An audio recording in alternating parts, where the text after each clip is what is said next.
हरे कृष्णा, जय श्री कृष्णा। कथामृत के एक नई कथा में आप सभी का स्वागत है। तो मदन मोहन जी के प्राकट्य के बाद हमने सुनी मदन मोहन जी की राधा रानी की कहानी। और आज मैं आपको मदन मोहन जी के ही उनकी ही कुछ लीलाओं के बारे में अवगत कराने जा रही हूँ। उनकी बहुत सारी लीलाएं फेमस हैं, लेकिन कुछ दो लीलाएं बहुत खास हैं। एक तो खास इसलिए है क्योंकि आज भी उस कथा की चर्चा करौली में आज तक की जाती है। उनके एक भक्त ताज की कहानी। तो आज इस कहानी की हम मैं आपको इस कहानी से अवगत कराने जा रही हूँ। ओम अज्ञानतिमिरान्धस्य ज्ञानाञ्जनशलाकया चक्षुरुन्मीलितं येन तस्मै श्रीगुरुवे नमः। वाञ्छकल्पतरुभ्यश्च कृपासिन्धुभ्य एव च पतितानां पावनेभ्यो वैष्णवेभ्यो नमो नमः। हे कृष्ण करुणा सिंधु दीनबंधु जगतपते गोपेश गोपिका कांत राधा कांत नमोस्तुते। तप्त कांचन गौरांगी राधे वृंदावनेश्वरी वृषभानुसुते देवी प्रणमामि हरे प्रिये। हरे कृष्णा कृष्णा कृष्णा हरे हरे हरे राम राम राम हरे हरे। सॉरी। तो मदन मोहन जी की एक खास कहानी है जो कि मैं आपको आज सुनाने जा रही हूं। अभी करीब करीब 250 साल पुरानी कहानी ये है कि करौली में जब तक मदन मोहन जी आ गए थे, विराजमान हो गए थे और वहां पर उनका मंदिर का निर्माण हो चुका था। मंदिर में वहां पर एक पोस्टमैन आया करता था, डाकिया, सरकारी डाकिया था। उसका नाम था ताज खान। ये जो ताज खान था, ये हमेशा कुछ ना कुछ एक सरकारी डाक लेकर आता था। कुछ कोर्ट केस चल रहा था वहां पर, और ये डाक लेने के लिए लेकर आता था और मंदिर में इसको पुजारी जी को ये देना होता था। और ऑलमोस्ट हर हफ्ते या हर दो चार दिन में कुछ ना कुछ ये प्रक्रिया चल रही थी। मंदिर में जाने वालों की बहुत बार भारी भीड़ लगी रहती थी हमेशा। ताज ने उन भक्तों से बहुत कथाएं सुनी थी, और मदन मोहन जी के करौली तक पहुंचने की कहानी, कि वृंदावन से किस प्रकार वो जयपुर पहुंचे, जयपुर से करौली पहुंचे, ये सारी कहानी सुन सुन चुके थे। हालांकि वो मुस्लिम थे, पर उनके मन में बहुत तीव्र इच्छा उत्पन्न हुई कि एक बार मुझे इन ठाकुर जी का दर्शन जरूर करना है। ये कौन है मदन मोहन, इनके दर्शन तो करने, इतनी भीड़ क्या टूटती है इनके दर्शन करने के लिए। परंतु कभी भी हिम्मत नहीं जुटा पाते थे, क्योंकि मुसलमानों को मंदिर में जाना उस समय वर्जित था। दे वर नॉट अलाउड। काफिर कह के, यवन कह के उनको अलग रखा जाता था, नहीं आने दिया जाता था मंदिर के अंदर, और डर भी था बहुत सारा उस समय। तब एक बार जब बहुत सारी भीड़ टूट रही थी, तब इन्होंने किसी एक पुरुष से पूछा, व्यक्ति से पूछा कि मैं भी आपके साथ अंदर जा सकता हूँ क्या दर्शन करने। अब उस व्यक्ति को क्या पता कि ये कौन है। उसने कहा हाँ हाँ, कोई भी जा सकता है, चलो चलो। और इस बहाने जो ताज खान थे, वो दर्शन करने अंदर पहुंचे। भीड़ में धक्का खाते हुए जब अंदर दर्शन करने पहुंचे, और जैसे ही उन्होंने मदन मोहन जी को देखा, मदन मोहन जी ने भी उनको देख लिया। और यहाँ पर एक पारस्परिक रिलेशनशिप, जैसा कि मैंने कहा था, पर्सनल इंटरैक्शन की शुरुआत हो गई। जिनके ऊपर भगवान की कृपा दृष्टि पड़ती है, और जो अपने सच्चे हृदय से भगवान से प्रेम करना चाहते हैं, वो जब उनका मन जुड़ जाता है, तो भगवान भी उनके साथ में अपना मन जोड़ लेते हैं। ताज एकदम मोहित हो गया। ऐसी छवि निहारते उसका मन एकदम गदगद और इतना मोहित हो गया कि अब उसे लगा कि मैंने तो जीवन में क्या ही पा लिया। और तब उसका मन करे कि अब मैं रोज आऊं और किसी प्रकार इन भगवान के दर्शन किया करूं। पर थोड़ा घबराहट अंदर से, थोड़ा थोड़ा उसे डर तो लग ही रहा था। तब उसने क्या किया कि वो आकर और उसने सीधा रोज वो दर्शन करने आने लग गया। अपने साइकिल पर आता था और साइकिल बाहर खड़ी करके और दर्शन करने अंदर आता था। दर्शन, कभी वो कोई बावर्ची का भेष बना के आ जाता था, कभी वो कोई साधु का भेष बना बना लेता था। इस प्रकार अलग अलग से कोई छद्म छलिया वेश बनाकर, ताकि वो हिंदू जैसा कुछ दिखे और पकड़ा ना जाए, इस प्रकार वो अंदर आके दर्शन करने लग जाता, रोज दर्शन करने लग गया। मन इतना रम गया, इतना रम गया कि अपने घर में वो बैठ के ठाकुर जी के कीर्तन करता और गीत गाता और उनकी भक्ति करने लग गया। एक दिन की बात है, जब भीड़ थोड़ी सी कम थी और ताज अंदर दर्शन करने के लिए घुसा, तब वहां हाथ जोड़कर खड़ा ही था। तो मंदिर में जो पुजारी थे, जो उससे डाक लेते थे, उस दिन भीड़ कम होने के कारण एक ऐसे सरसरी नगाह निगाह पड़ी तो उन्होंने ताज को पहचान लिया कि अरे, ये तो वही डाकिया है जो रोज या हर कुछ दिनों में डाक लेकर आता है यहाँ पर। और उन्हें पता था कि ये तो ताज खान है और ये मुसलमान है, ये यवन है। तब तुरंत उन्होंने वहीं अपनी सेवा छोड़ी और भागे।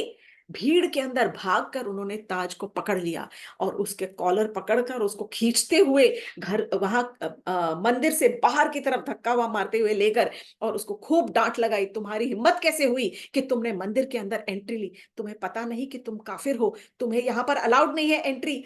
आज के बाद अगर यहाँ कहीं दिखाई दे तो तुम्हारी टांगे तोड़ दूंगा। तुमने सोचा कि तुम सबको बेवकूफ बना दोगे और तुम्हारा जो जो भेष धर के आते हो वो किसी की आंखों में धूल झोंकने के लिए। तुम मेरी आंखों में धूल नहीं झोंक सकते हो। मुझे सब पता चल गया है कि तुम कौन हो। खबरदार जो यहाँ पर आए। और इस ये कहकर पुजारी ने ताज खान को वहां से धक्के मारकर मंदिर से बाहर निकाल दिया। ताज खान का हृदय रो रहा था और आंखें भी आंखों से भी अश्रु बह रहे थे। ताज खान रोते रोते वहां से अपने घर को चला गया। वो मनी मन सोचता रहा कि ऐसा मैंने कौन सा पाप कर दिया कि मेरे हाथ में तो नहीं है ना, मैं किस जाति में पैदा हो रहा हूं। बस, लेकिन हे प्रभु, तुम्हारे दर्शन एक बार और, बस एक बार और। ऐसे करके वो खूब रोया, खूब रोया। पूरी रात रोता रहा। इस प्रकार खाना पीना सब छोड़कर 3 दिन तक ताज खान अपने घर में भूखा प्यासा रोता ही रहा। यहाँ पर जैसे भक्त को भगवान से मिलने की आस होती है, वैसे प्रभु को भी अपने भक्त को मिलने की आस होती है। Madan Mohan ji started missing his devotee. उनको अपने उस भक्त की याद आने लग गई। और मदन मोहन जी कैसे रह पाते अपने भक्त से मिले बगैर, जो उनको इतना प्रेम करता था। अब जैसा कि मैंने आपको बांके बिहारी जी की कथा में भी सुनाया था, कई मंदिरों में ये प्रथा है कि रात को एक सोने या चांदी की थाली में कुछ भोजन का सामान रख दिया जाता है कि रात को यदि ठाकुर जी को उठकर नींद में कभी उठे और भूख लगे तो ये सामान कुछ पदार्थ, खाद्य पदार्थ पड़े हैं तो इसमें से वो खा लेंगे और थोड़ा उनका पेट भर जाएगा। ये बाल स्वरूप की लीला है। जैसे छोटे छोटे बच्चे रात को उठकर रोते हैं और फिर मैया उनको दूध की बोतल लगा देती है या कुछ रेडी मिक्स फॉर्मूला आजकल बना के बच्चों को खिला देती है कि बच्चा खाएगा और पेट भर जाएगा और सो जाएगा। इसी प्रकार यही भावना रहती है कि ठाकुर जी भी बालक बाल स्वरूप है। यदि उनको भूख लगी तो थाल एक रखा जाता है। यही प्रथा मदन मोहन जी के मंदिर में आज भी चली आ रही। एक चांदी या सोने की थाल में वहां पर थोड़ा सा खाद्य पदार्थ, खाने के कुछ मिठाइयाँ, कुछ पकवान, कुछ इस प्रकार रख दिए जाते हैं ताकि वो रात को यदि मदन मोहन जी को भूख लगे तो वो खा ले। उसके बाद पट बंद कर दिए जाते हैं और पुजारी चले गए सोने के लिए। 2 दिन बीत गए, तीसरा दिन बीत गया, तीसरे दिन मदन मोहन जी से रहा नहीं गया। जैसे ही पुजारी जी ने दरवाजे पट बंद किए मंदिर के, तुरंत मदन मोहन जी ने अपना ही थाल उठाया और उठाकर सीधा उन्होंने भेष बनाया, एक अपने ही मंदिर के पहरेदार का भेष बनाकर, और वहां से लंपट हो गए, भाग गए। वो थाली लेकर भागे और भाग के पहुंचे सीधा ताज खान के घर में। ताज खान की कुंडी खड़खड़ाई, दरवाजा खोला और सीधा अंदर घुस गए। अंदर घुस के और बोलने लगे, आप ताज खान हो क्या? तो ताज बोले, हाँ मैं ताज खान हूँ। तो बोले, देखो, वो मदन मोहन जी के मंदिर से पुजारी ने आपके लिए ये प्रसाद भेजा है। ये मदन मोहन का ही प्रसाद है, ये खास आपके लिए भेजा है। और ताज के तो रोंगटे खड़े हो गए और ताज उस पहरेदार को देख रहे हैं और बोल रहे हैं, आपको देखकर और आपकी इतनी मीठी वाणी सुनकर और आपसे ये प्रसाद ग्रहण करके मैं तो आज धन्य हो गया। मुझे लगा जैसे स्वयं मेरे भगवान ही मुझे प्रसाद देने आ गए हैं। मेरे लिए प्रसाद और भगवान एक ही है। हम नॉर्मली कहते हैं prasad is non different from Krishna, लेकिन हमारा वो जो मन है ना, वो उसे मानता नहीं। Food is food. We enjoy the food और वी हेट द फूड और वी डिसलाइक इट, फेंकते हैं, खाते हैं, वेस्ट करते हैं। लेकिन यहाँ वो प्रसाद को देख देख कर उसकी आंखों से आंसू बह ही जा रहे थे। अश्रुओं की धारा रुक ही नहीं रही थी। और ताज उस प्रसाद को देखकर उसके लिए लग रहा था कि ये मेरा प्रसाद तो मेरे लिए स्वयं जैसे कि भगवान है, और आप तो मेरे स्वयं भगवान ही हो जो मेरे द्वार पर आकर ये प्रसाद मेरे लिए लेकर आए हो। बहुत बहुत ज्यादा वो बहुत प्रसन्न हो गए। तब उस वक़्त तब लेकिन घबराहट होने लगी। बोले, ये थाल? बोले, नहीं, नहीं, ये थाल अभी रखो, कल सुबह तुम आना। और आकर पुजारी जी ने कहा है कि कल सुबह जब आओगे मंदिर तो तुम्हें बुलाया है मंदिर में, और मंदिर में ये थाल वापस लेकर आना। और ये कहकर वो जो पहरेदार, मदन मोहन जी जो पहरेदार बने थे, वो वहां से चले गए। ताज खान थाली को देखकर सामने और रोए जा रहे हैं। उन्हें समझ नहीं आ रहा है कि इस प्रसाद को मैं पाऊं या इसको केवल निहारता ही रहूं। थोड़ी देर भगवान के भजन करने के बाद उन्होंने वो थोड़ा सा प्रसाद ग्रहण किया। अब अगले दिन उन्हें समझ नहीं आ रहा था, संकोच हो रहा था कि मैं किस प्रकार ये थाली लेकर वापस जाऊंगा पुजारी के पास में। उन्हें थोड़ा बहुत ज्यादा ग्लानि, संकोच, गिल्ट जैसा हो रहा था कि मैंने गलत काम किया, छद्म वेश में गलत ऐसे वेश धारण करके और मैं जा रहा था मंदिर। यहां पर मदन मोहन जी ने क्या किया, इमेजिन, वो पुजारी जी के सपने में आए। His favourite pass time. तो जो मंदिर में थे दो पुजारी थे, एक था चीफ पुजारी जो बड़े पुजारी, और एक थे जो छोटा वाला पुजारी था, जो पट बंद करता था, जो डाकिए से चिट्ठी लेता था, जिसने भोग लगाया था। तो ये जो मदन मोहन जी थे, वो जो बड़े चीफ प्रीस्ट थे, उनके स्वप्न में आए और उनके स्वप्न में आकर कहा कि आज तक तुम मेरी मन की भाषा नहीं समझ पाए, तुम मेरे मन की बात कभी समझ ही नहीं पाए। 15 साल हो गए या इतने साल से तुम यहाँ पर सेवा कर रहे हो मेरी, परंतु मेरे मन की बात नहीं समझ पाए। मैं कैसे अपने भक्त के बगैर रह सकता हूं? तुमने 3 दिन से उसकी हालत देखी है, वो रो रहा है, मुझसे मिलने के लिए तड़प रहा है, और मैं भी यहाँ इतना तीव्रता से मैं तड़प रहा हूं अपने भक्त से मिलने के लिए, और तुमने मेरे ही भक्त को अपने यहां से निकाल के धक्के मार के बाहर फेंक दिया।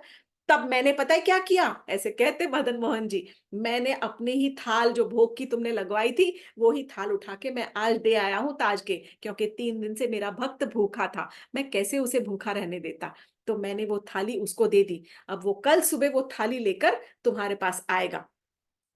तब जो पुजारी थे उनकी तो एकदम बहुत हैरान हो गए कि ये क्या आया स्वप्न। अब सुबह भोर होने वाली थी, जैसे ही भोर हुई, सुबह सुबह मंगला आरती के लिए जब छोटा वो जो दूसरे पुजारी थे उन्होंने पट खोले, तो उन्होंने देखा ये तो थाली चोरी हो गई यहाँ से। वो भागते हुए गए और बड़े पुजारी जी के पास पहुंचे और बोले कि महाराज, बाबा जी महाराज, ऐसा है देखो, वो स्वामी जी, वो तो भगवान को जो मैंने भोग के लिए थाली रखी थी रात को, वो तो चोरी हो गई।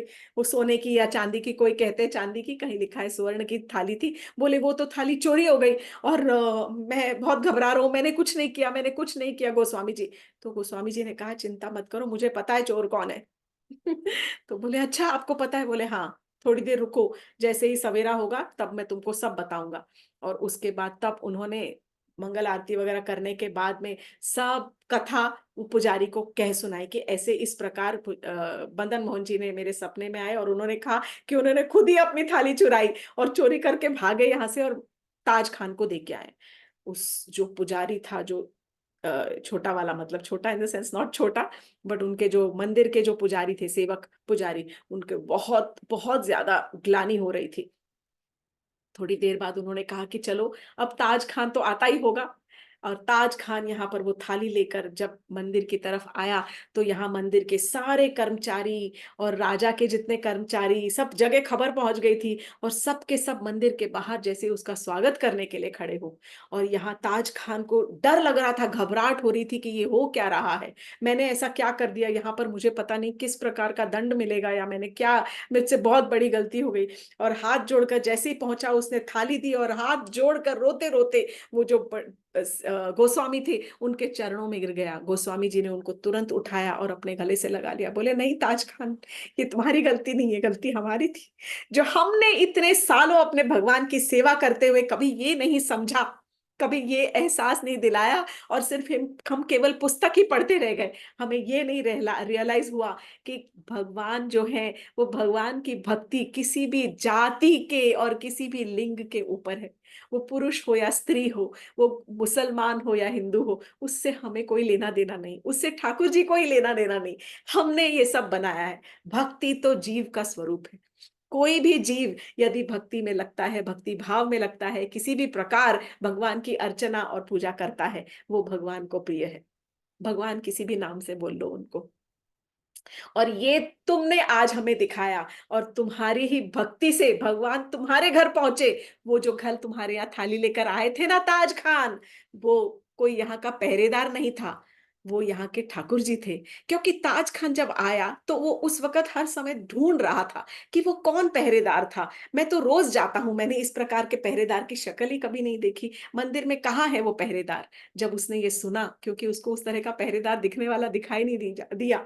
जब उसने सुना कि स्वयं ठाकुर जी मेरे घर आए थे, स्वयं मदन मोहन जी उस पहरेदार का भेष बनाकर आए थे, तो उसके आंखों से लज्जा के और आंसू गिरने लग गए कि मैंने, मतलब मेरे लिए भगवान को अपना मंदिर छोड़कर और मेरे घर आना पड़ा। मैंने बहुत बड़ी गलती हो गई। ताज खान को सबने गले से लगाया, उनके लिए मंदिर के द्वार हमेशा के लिए खोल दिए गए। ताज खान की ख्याति सब ओर फैल गई, बहुत दूर-दूर तक, और हर गाँव में मशहूर हो गए ताज खान। ताज खान के बहुत सारे छंद जो हैं, आज तक मदन मोहन के मंदिर में गाए जाते हैं। उनके लिखे हुए छंद, जो उन्होंने कुछ छंद लिखे हैं भगवान की महिमा का गान करते हुए, उन छंदों को आज तक मदन मोहन जी के मंदिर में आरती के समय पर गाया जाता है।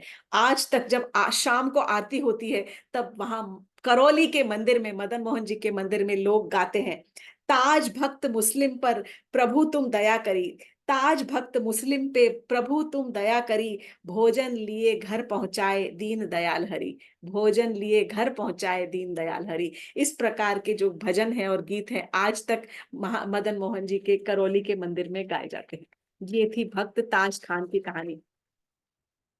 एक और छोटी सी कथा और सुनाने जा रही हूँ। ये भी करौली में, जब वहां पे राजा हरकस पाल का राज्य था। उस समय करौली में जब मंदिर में सेवा चल रही थी, तो करौली के ही आउटस्कर्ट्स पे, गांव के थोड़ा दूर पर, एक झोपड़ी के अंदर एक छोटी बुढ़िया रहती थी। मतलब एक बुढ़िया तो नहीं कहेंगे, अधेड़ उम्र की औरत थी। तो वो जो थी वो ग्वालन थी, और वो गैया एक रखती थी, और रोज अपनी गैया को दूहकर एक मटकी में दूध निकालती थी, और फिर उस दूध को सीधा ले जाती थी नदी के पास। आदत से मजबूर, वो नदी के पास ले जाती थी, और नदी से फिर मटकी के अंदर थोड़ा सा पानी भरती थी। दूध के अंदर पानी मिलाओ ताकि थोड़ा और पैसा कमाओ, लालच बुरी बला है, देखिएगा आगे कैसे होता है। और पानी मिलाती थी, और फिर वो मटका ले जाकर बड़े सच्चे मन से सबसे पहले वो मदन मोहन जी के जाती थी। मदन मोहन जी को उसमें से एक कप या एक कटोरी या एक कुल्हड़ दूध, कुल्हड़ जो था, वो एक कुल्हड़ दूध निकालकर पुजारी जी को देती थी कि मेरी तरफ से ये जो दूध है सबसे पहले ठाकुर जी को भोग लगाओ। उसके बाद में वो देकर फिर वो गांव के कुछ लोगों के यहाँ जहां पर है अपना दूध बेचने के लिए चली जाती थी। ये उसका रोज का नियम था। अब एक बार की बात है कि उसने इसी तरह से बिना, it becomes very mechanical when you are used to a particular type of a lifestyle, right? तो सुबह उठते के साथ ही दूध निकाला, और फिर मटकी के अंदर भरा, मटका भरकर लेके गई नदी के पास, नदी के अंदर उसने डाला, पानी भरा मटके के अंदर, और थोड़ा पानी भर के और सीधा ले गई। अब उस दिन क्या हुआ, उसको पता भी नहीं चला कि जब वो अपने दूध को पतला कर रही थी नदी के पानी से, तब नदी का पानी भर भर के जब डाल रही थी, एक छोटी सी मछली, एक छोटी सी मछली जो थी वो तैरती हुई उसके कुल्हड़ के अंदर आई होगी, और फिर उसने वो पानी भर दिया और पता भी नहीं चला, और वो छोटी मछली दूध के अंदर चली गई। अब वो मटका जो था जिसमें दूध था, और एक छोटी सी मछली भी थी, और पानी भी था मिला हुआ, और वो लेकर सीधा मदन मोहन जी के मंदिर पहुंची। ठाकुर जी को प्रणाम किया, मटकी रखी नीचे, और मटकी के अंदर एक कुल्हड़ डाला, और उसमें से दूध निकाला, और मछली दूध के अंदर। और वो जो कुल्हड़ था, वो उन्होंने, उसने जो उसने क्या किया, ये स्त्री थी, उसने वो कुल्हड़ पुजारी जी को दे दिया। पुजारी जी ने दूध जैसे ही वो भोग के लिए ऑफर करने लगे, उनकी निगाह अंदर गई। तो देखिए, जब निगाह अंदर जाएगी इतनी सी कुल्हड़ के अंदर, इतनी सी मछली तो ऊपर ही आके तैरेगी ना, अंदर तो रहने नहीं वाली, कोई कंकड़ तो है नहीं वो।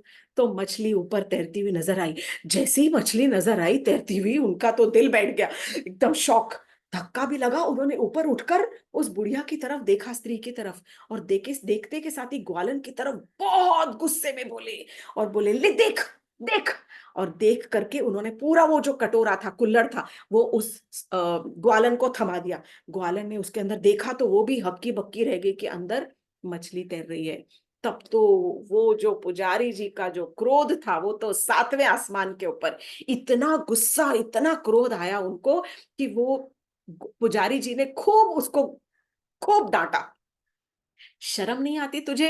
खूब जोर-जोर से, अब मैं नहीं एक्सप्रेस कर पाऊँगी शायद, बट खूब जोर से डाँटा कि बेशर्म शर्म हया छोड़ के आई हो, इतना भी क्या लालच? पानी मिलाने लग गई हो दूध के अंदर और मछली डाल के लेके आती हो, हाय हाय! आज तो पूरा धर्म ही भ्रष्ट हो गया, पूरा मंदिर धोना पड़ेगा। ये क्या कर रही हो? मेरे से इतना बड़ा आज पाप हो जाता कि मैं मछली भगवान को भोग लगाने के लिए दे देता, मछली वाला दूध। निकल जाओ यहाँ से, आज से मुझे तुम्हारी यहाँ से शक्ल नहीं देखनी है। खबरदार जो आज के बाद कभी भी इस मंदिर के अंदर आई। तुम स्त्री हो तो इसलिए आज मैं तुम्हारा लिहाज कर रहा हूँ। अगर यदि कोई पुरुष से इस प्रकार की गलती हो गई तो 4 लोगों को बुलवा के उसको बाहर फेंकवा दिया होता। और फिर वो पुजारी जी नीचे उतरे और आकर उसकी जो मटकी पड़ी थी उसको जोर से लात मारी। वो मटकी का दूध सारा बह गया और बिखर गया और मटकी भी टूट गई और उसके बाद मंदिर से उस स्त्री को बाहर जाने के लिए, ग्वालन को बाहर जाने के लिए आज्ञा दे दी गई और कहा कि कल से तुम्हारा यहाँ पर आना आज से निषेध। No entry allowed for you ever. अब ये जो ग्वालन थी इसको काटो तो खून नहीं। इतना दुख कि आप मतलब यू कैन इमेजिन कि उसको बेचारी को कितनी ग्लानि, कितना दुख, कितना गिल्ट अंदर तक उसको महसूस हो रहा होगा। हाथ में वो कुल्हड़ लिए हुए सोचती रही, आंखों से रो रही है, समझ नहीं आ रहा कि मेरे से इतनी बड़ी भूल कैसे हो गई। मैं क्या कर बैठी, ये थोड़े से लालच के चक्कर में मैं दूध के अंदर पानी मिलाती थी। अरे मेरी मति मारी गई थी। अरे मैं पहले ठाकुर जी को भोग लगा देती, बाद में मिलाती पानी तो भी चलता था, पर ठाकुर जी को भी मैंने पानी लगा हुआ, पानी मिलाया हुआ दूध अर्पित कर दिया। ये तो अब उसको रियलाइज होने लग गया। वो कुल्हड़ सीधा लेके गई नदी के किनारे, उसने वो मछली निकाल कर नदी में फेंक दी और दूध का कुल्हड़ ऐसे का ऐसे ही उठाकर अपने घर ले आई। घर लाके और उसने वो कुल्हड़ रख दिया और फिर उसके बाद बैठ के पूरा दिन रोती रही एक कोने में बैठ के इस प्रकार आंखें बंद करके और रोए जाए, आंखें लाल हो गई, गला सूख गया, गला चोक हो गया, कुछ खाने पीने को मन नहीं कर रहा था। एक गैया ही थी उसके पास ले देके, वो भी वही दूध ही पीकर अपना गुजारा करती थी, बचा हुआ दो जो होता था, पर आज तो कुछ था ही नहीं, बस वो कुल्हड़ ही एक पड़ी थी दूध की, वो भी मछली निकला हुआ दूध। रोती रही, शाम हो गई। अब बहुत शाम हो गई, जैसे हल्का-हल्का सांझ होने लग गई, अंधेरा सा ढलने लग गया। तब एक जो नवयुवक साधु जो थे, वो उसके घर पर आए। जब नवयुवक साधु उनके घर पर आए और बोले, "मैया, कोई है क्या आपके यहाँ?" तो मैया बोली, "हाँ बेटा, बोल क्या चाहिए?" तो बोले, "मैया मैं साधु हूँ, बहुत जरा ज़्यादा थोड़ा रास्ता तय करके आ रहा हूँ, बहुत लंबा सफ़र करके आया हूँ और मुझे ना बहुत भूख लग रही है मैया, कुछ है यदि तो मुझे दे दे।" और अंदर आ गए वो साधु। तो बोली, "बेटा, अब तू आ गया है तो बैठ।" रो रही थी, गला एकदम चोक हो रखा था। "अभी तो यहाँ कुछ नहीं पड़ा है।" जैसे उठी किसी तरह से उठ के बोली, "तू बैठ, मैं जी गैया का ज़रा-सा दूध थोड़ा-सा दो के निकाल के मैं तुझे लाके देती हूँ।" तो बोले, "नहीं मैया, मेरे को गैया का दूध नहीं चाहिए।" देखो ये तभी वहीं पर कुल्हड़ पड़ी थी। तो वो मैया ऐसे उठा के कुल्हड़ लेके जाने लगे, बोले, "तेरे हाथ में दूध है ना, ये दे दे।" बोली, "ना, ना, ये दूध नहीं दूँगी। इसके अंदर ना क्या बताऊँ आज तो इसके अंदर ना मछली गिर गई थी आज गलती से।"